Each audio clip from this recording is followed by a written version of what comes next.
Hello everyone, welcome to the geo ecologist.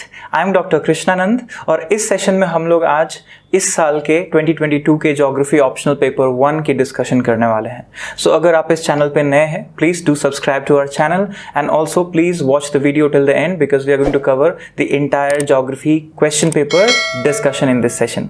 So first thing that if you are new to this channel you may not be aware कि हमारे जो courses हैं geography optional के लिए वो हमारे website पे आपको मिल सकते हैं। इन्फॉर्मेशन thegeoecologist.com पे आप जा सकते हैं और हमारे कोर्सेज के रिलेटेड इन्फॉर्मेशन आप वहां से ले सकते हैं। अभी रजिस्ट्रेशन ओपन है और आप उस कोर्स को अवेल करने के लिए सारे डिटेल्स वेबसाइट पे देख सकते हैं। अब आते हैं हमारे डिस्कशन पे that is related to geography optional paper analysis and specially for paper 1 we are doing in this video and in the next video will be doing for paper 2।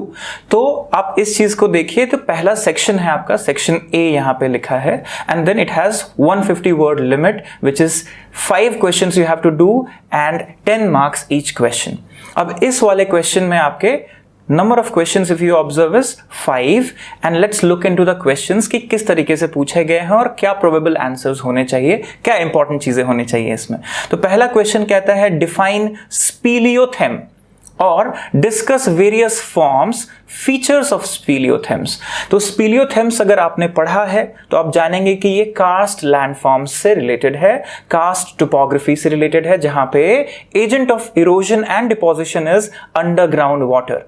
तो इसमें डिपोजिशनल फीचर को highlight करना है आपको और ये क्योंकि 10 marks का क्वेश्चन है तो आप प्रोसेस और फॉर्म, जियोमॉर्फोलॉजी में याद रखिए कोई भी क्वेश्चन में process as well as form both is very important. तो आप process of deposition, process of ground water भी एक्सप्लेन करेंगे थोड़ा और फिर ये सारे फॉर्म्स की बात करेंगे। ये चीज बहुत इंपॉर्टेंट है इस क्वेश्चन में। तो ये terminology is for all the depositional features, cave features basically, जिसमें stalactite, stalagmite, flow stones, pillars, ये सारी चीजें उसके अंदर आती है। इसके रिलेटेड हमारे चैनल पे कास्ट लैंडफॉर्म्स का वीडियो भी है, वहां पे जाके भी आप पढ़ सकते हैं। और दूसरा क्वेश्चन देखिए, what are the high altitude environmental hazards. जैसे ही हाई ऑल्टीट्यूड की बात आती है तो being Indian we always look into the Himalayan region as well and also into some of the other hills as well.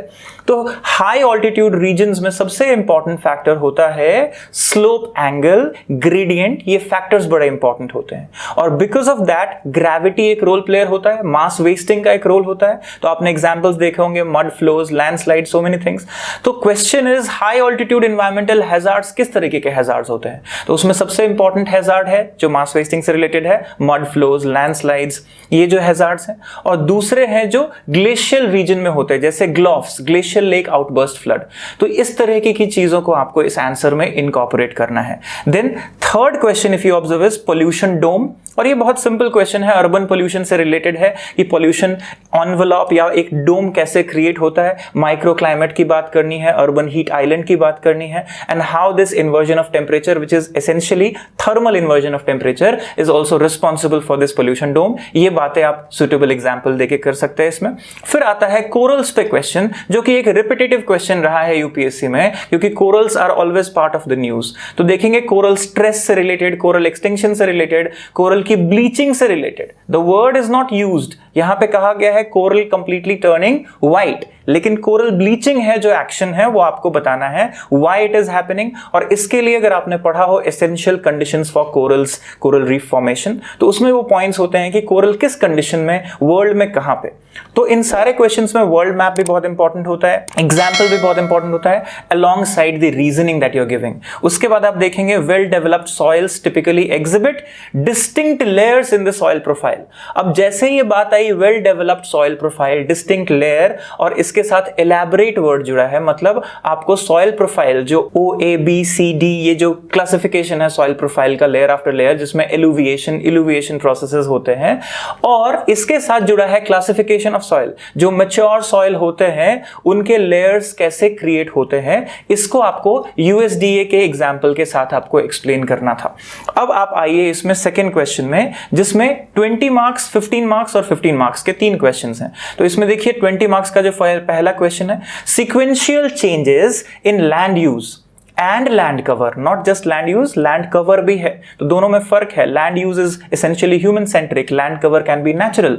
सो दोनों factor को बोला गया है बताने के लिए have both global and regional ecological changes and imbalances, not just change, change can be good and bad both, but we are talking about the second part, imbalances. तो ये प्योरली इन्वायरमेंटल क्वेश्चन है जिसको आप बहुत सारे world examples के साथ बता सकते हैं, क्योंकि यहां लिखा है elucidate, it means you need to give it on world map, contextual case studies देनी होंगी आपको। फिर आप आइए explain how various aspects of channel morphology are used in transport sector, settlement sector, land use planning, flood management, flood control. तो जैसे ही channel morphology को अगर याद करिए तो इसमें एक तो आपको बेसिक आप पढ़ते हैं कि चैनल थैल्वेक क्या है, मॉर्फोलॉजी क्या है, जियोमेट्री क्या है, दूसरा चैनल डायनामिक्स की बात करते हैं और फिर चैनल जियोमेट्री की बात करते हैं। तो तीनों चीजें बड़ी इंपॉर्टेंट है इस क्वेश्चन में डिस्कस करने के लिए, और उसका एप्लीकेशन कैसे है। अगर आप फ्लड मैनेजमेंट करते हैं तो किस तरीके से करेंगे, ट्रांसपोर्टेशन के लिए चैनल थैल्वेक बड़ा इंपॉर्टेंट स्टडी हो जाता है, चैनल सिनुओसिटी की बात होती है, मेंडर की बात होती है, ये फ्लड प्लानिंग के लिए, फ्लड कंट्रोल के लिए, मैनेजमेंट के लिए इंपॉर्टेंट होता है। तो वो सारे कॉन्सेप्ट जो आप बेसिकली पढ़ते हैं उनके एप्लीकेशन आपको देखने हैं वर्ल्ड लेवल पे, not just Indian example. Then आप आइए relationship between ocean currents and global surface wind system, कि विंड सिस्टम और ओशन करंट्स के इंटरलिंकेजेस क्या है, ये एक तरह से डायरेक्ट क्वेश्चन है। और एग्जांपल आपको देना है जिसमें आपको एक्सप्लेन करना है जायर को। So gyre in the northern hemisphere differ from one in the southern hemisphere. तो if you remember northern and southern hemisphere में anti clockwise and clockwise movement, Coriolis force, इस लिंकेज को आपको एक्सप्लेन करना है with a world map, that is very important. फिर आइए तीसरे क्वेश्चन में देखते हैं, plants and animals that exist in a particular ecosystem are those that have been successful in adjusting to their habitat and environmental condition। ये statement कहता है adaptation के बारे में, इकोलॉजिकल एडेप्टेशन की बात हो रही है कि जिन्होंने अडेप्ट किया वो सक्सेसफुल हुए। तो एडेप्टेशन एंड स्पीसीज सक्सेशन की बात होनी है, और थियोरेटिकल बैकिंग आपको right from Darwin to Tansley to others आपकी बात करनी होगी इसमें। तो अगर आप देखेंगे कि एग्जाम्पल आपको देनी है तो आप डिफरेंट इकोसिस्टम्स के एग्जांपल देके बता सकते हैं कि इस पर्टिकुलर इकोसिस्टम में कौन सा डोमिनेंट स्पीसीज है जिसके कारण वो जाना जाता है। So it's very important. Then comes with suitable examples describe impact of air masses on weather and winds in different parts of the continent. जैसे बात आई तो पहले तो आपको देखना होगा कि डिफरेंट एयर मासेस कहां पे हैं, कौन कौन से हैं, कौन से क्लासिफिकेशन है एयर मासेस के, और उसके साथ कैसे वहां के लोकल वेदर कंडीशंस जुड़े हुए हैं। तो वर्ल्ड एग्जांपल्स जैसे अमेरिका के नॉर्थ से साउथ, ईस्ट से वेस्ट, ट्रॉपिक से टेम्परेट, आप इस तरीके की एनालिसिस करके बता सकते हैं from Europe to America to Asia. अगला क्वेश्चन आप देखिए, स्लोप, ऑल्टीट्यूड, रिलीफ, सार, ये तीन फैक्टर्स के ऊपर क्वेश्चन पूछा गया है और 15 मार्क्स का क्वेश्चन है, तो मतलब आप 5-5 नंबर का वेटेज दे सकते हैं तीनों को कि ये कैसे लैंडस्केप डेवलपमेंट के लिए इंपॉर्टेंट है। अब याद करिए थियरीज जो है लैंडस्केप डेवलपमेंट की, डेविस की, पेंक की, किंग की, उनका रेफरेंस देना बड़ा जरूरी होता है जैसे ही लैंडफॉर्म लैंडस्केप डेवलपमेंट की बात आती है। और फैक्टर्स भी आप देखिए, स्लोप की फैक्टर की बात है तो स्लोप में बहुत इंपॉर्टेंट होता है कुछ चीजें जैसे स्लोप का एंगल, ग्रेडियंट, और apart from degree of slope the strength of the slope की बात भी करनी होती है। वो बहुत इंपॉर्टेंट है कि स्लोप का स्ट्रेंथ कैसा है, कैसे मटेरियल से बना है। फिर आइए ऑल्टीट्यूड, ऑल्टीट्यूड से, हाइट से आप हमेशा देखते हैं कि पोटेंशियल एनर्जी डेवलप होता है जिसके कारण अगर कोई स्ट्रीम उस पर फ्लो करेगा तो उसकी एरोसिव पावर ज्यादा होगी, और अगर लो ऑल्टीट्यूड रीजन है तो ऑब्वियसली वो बहुत स्मूथ होगा। तो ये सारी बातें करनी है with example. And then comes the relief, the topography, rugged topography है, स्मूथ है, कैसा रीजन ऑफ द वर्ल्ड है। तो ये तीनों फैक्टर को मिला के आपको एग्जाम्पल के साथ बनाना है with reference to the theories. Question paper 1 में हमेशा जो फिजिकल ज्योग्राफी वाला एस्पेक्ट है उसमें ये पार्ट हमेशा ध्यान रखना है कि प्रोसेसेस, फॉर्म्स, बैकिंग में थियरीज और वर्ल्ड मैप, ये बातें आप जरूर करिए अपने एग्जामिनेशन में। उसके बाद क्वेश्चन नंबर 4 पे आते हैं, rise of surface temperature brings severe consequences.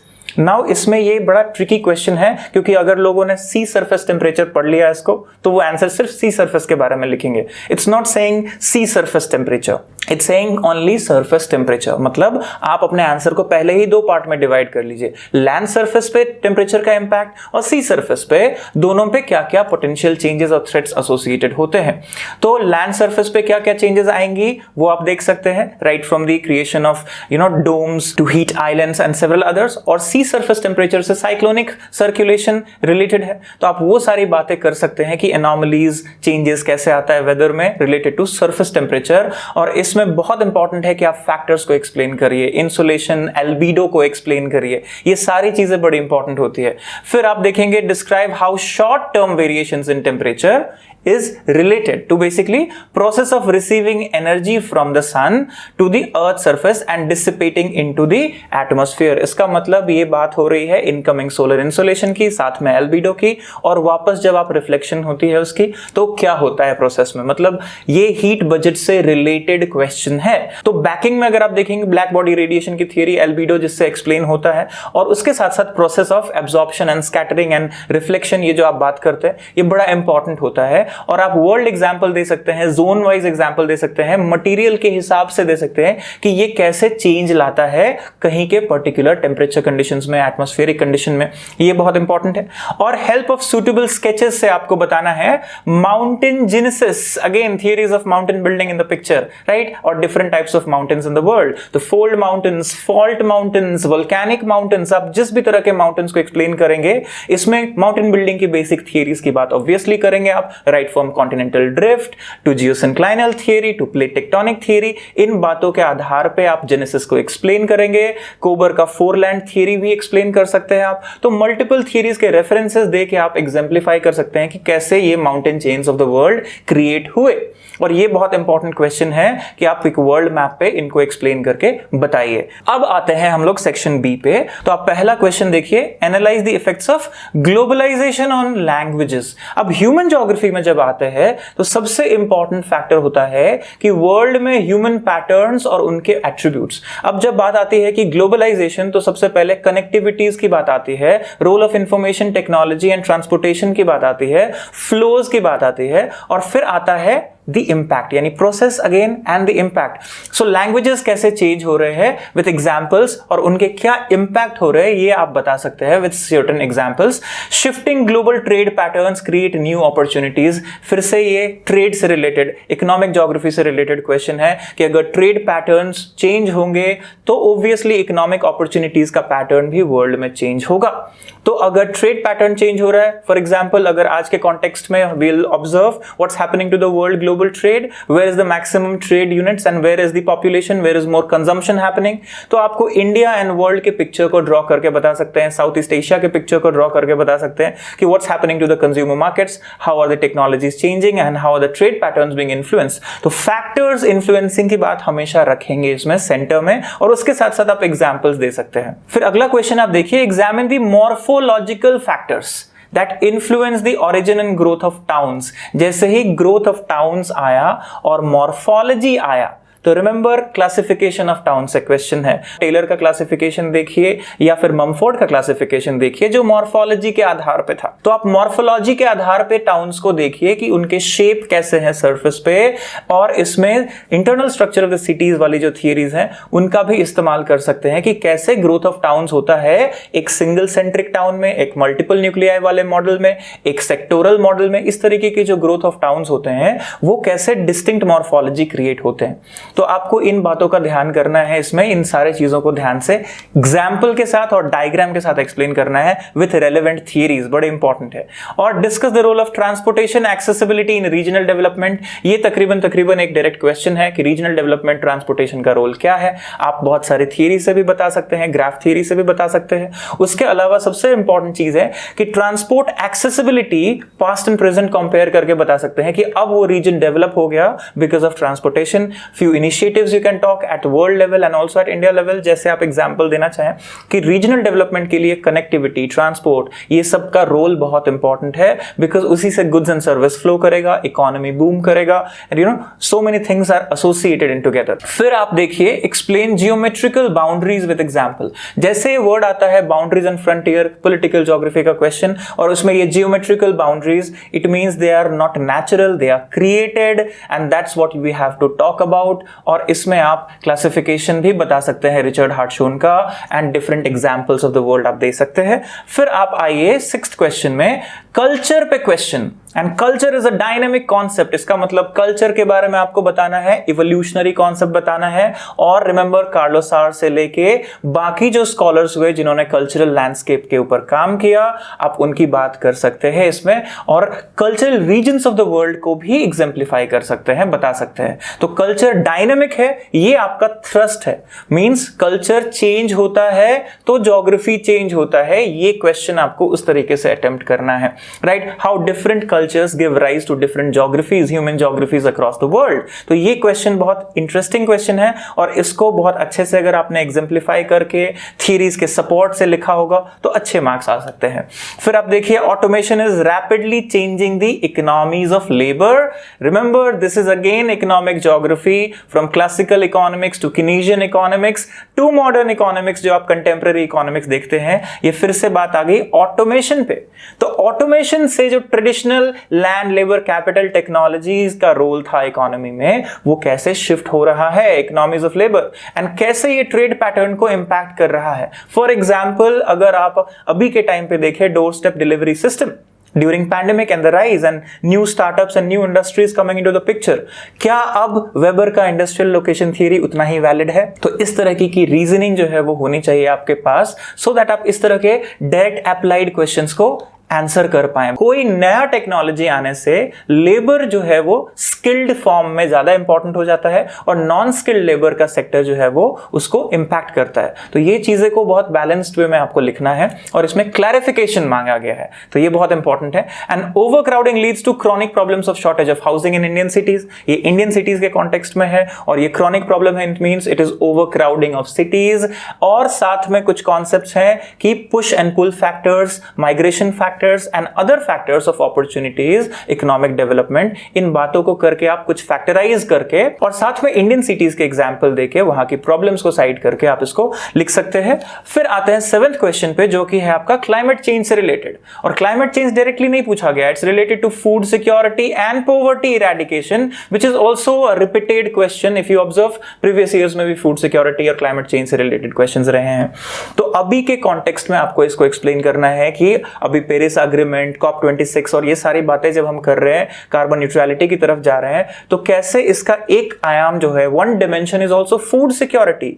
Hunger index की चर्चे करने थे इसके अंदर, कि हंगर इंडेक्स में कौन से कंट्रीज कहां रेट कर रहे हैं, वर्ल्ड पैटर्न क्या है, कहां हंगर इंडेक्स में कौन से कंट्रीज लैग कर रहे हैं, उनके कौन से रीजंस हैं, और इसमें आपको प्रोज एंड कॉन्स बताने हैं। तो ये बड़ा इंपॉर्टेंट है कि इस चीज को आप ध्यान रखिए, क्रिटिकली एग्जामिन था, इट्स नॉट जस्ट डिस्क्रिप्शन। तो ये चीज बड़ा इंपॉर्टेंट है। और critically examine the significance of quantitative revolution, direct question, and influence in the development of geography। तो ये क्वेश्चन मेरे ख्याल से किसी को भी बहुत टफ नहीं लगेगा, क्योंकि डायरेक्ट क्वेश्चन क्वांटिटेटिव रेवोल्यूशन के क्रिटिसिज्म पे, क्रिटिकल एनालिसिस पे पूछा गया है कि क्वांटिटेटिव रेवोल्यूशन के पॉजिटिव्स क्या हुए ज्योग्राफी में, और व्हाट आर द क्रिटिसिज्म्स, और उसके साथ trends, weaknesses, opportunities and threats और चैलेंजेस, व्हाट हैपेंड। तो इस तरीके से स्वॉट एनालिसिस, कॉस्ट बेनिफिट एनालिसिस, इस तरीके की चीजें आप कर सकते हैं, ग्राफिकल एनालिसिस कर सकते हैं। स्पेशली इन तरह के क्वेश्चन में आपको लोगों के कंट्रीब्यूशन ह्यूमन ज्योग्राफी में लिखने चाहिए, स्कॉलर्स के कंट्रीब्यूशन लिखने चाहिए। और explain in detail impact of regional disparities on economic development, again कि अगर डिस्पैरिटी है तो कैसे फर्क पड़ेगा। तो डिस्पैरिटी में आप वर्ड्स लाइक इक्विटी, इनइक्वालिटी, इनके फर्क को बता सकते हैं, फैक्टराइज कर सकते हैं। और कैसे रीजनल डेवलपमेंट के लिए बहुत इंपॉर्टेंट है कि डिस्पैरिटी जो है वो कम हो, रिड्यूसिंग डिस्पैरिटी की बात कर सकते हैं। और इसमें you need to talk about case studies of the world, कि कहां पे ये disparities is leading to the problems in regional development. And also look into the 8th question, if you observe how migration is affected by push and pull factor। Lee का जो push and pull factor वाला theory है उसको आप explain कर सकते हैं इसमें, उसके रेफरेंस में फैक्टर्स ऑफ अर्बनाइजेशन से रिलेट कर सकते हैं। और बहुत इंपॉर्टेंट है कि पॉवर्टी और उससे रिलेटेड जो प्रॉब्लम्स हैं, backwardness in the society, how this creates a push and how there is an attraction to the urban centres. तो ये जो माइग्रेशन है ये इसके बीच क्यों फ्लक्चुएट होता है, specially in context to developing countries. तो ये आप डेवलपिंग में भी एग्जाम्पल आप डिवाइड करके भी दे सकते हैं। And explain the relevance and applicability of von Thünen theory, जो कि पता ही था कि आएगा वॉन थ्यूरेन इस बार, बिकॉज लास्ट टाइम आपने सेंट्रल प्लेस थ्योरी देखा या वेबर देखा, तो इस बार वॉन थ्यूरेन पूछेंगे, उसी लिस्ट में से ऑल्टरनेटिवली यूपीएससी पूछता है। तो वॉन थ्यूरेन थ्योरी को आज के वर्ल्ड में एक्सप्लेन करना था। ये 1826 की थ्योरी है, तो आज कैसे अप्लाइड है, कौन से कॉन्टेक्स्ट में अप्लाइड है, डेवलपिंग कंट्रीज में ये आइसोट्रॉपिक सरफेस ऐसा है क्या, या एक सिंगल सेंटर और उसके आसपास के लैंड यूज पे फर्क पड़ता है, तो कौन से एरियाज में वर्ल्ड में फर्क पड़ेगा, इंडिया में अप्लाइड है या वर्ल्ड में कौन से कंट्रीज में ये अप्लाइड होगा, इस बात को आपको उनके थ्योरीज के साथ एक्सप्लेन करना है। और remember, it was a dynamic theory क्योंकि इसमें मॉडिफिकेशन का स्कोप था, तो वो बात आप कर सकते हैं इसके अंदर। और concept of rank size rule जो जिफ का है वो पूछा गया है इन कॉन्टेक्स्ट टू इंडिया। तो remember, rank of the cities, top heavy character, metropolitan cities and the other cities, उनके बीच के लिंकेजेस और रैंक वाइज डिस्ट्रीब्यूशन, क्या नेशनल लेवल पे इंडिया में प्राइमेसी एग्जिस्ट करता है या रीजनल लेवल पे करता है, ये जो क्वेश्चन है वो इसका पार्ट होना चाहिए। तो रैंक साइज रूल पूछा गया है, लेकिन इसमें प्राइमेसी की बात भी आपको करनी होगी, and what are the factors that are leading to it and what's happening because of it, ये सारी चीजें इंडियन कॉन्टेक्स्ट में आपको इसको रैंक साइज रूल में लिखने की जरूरत है।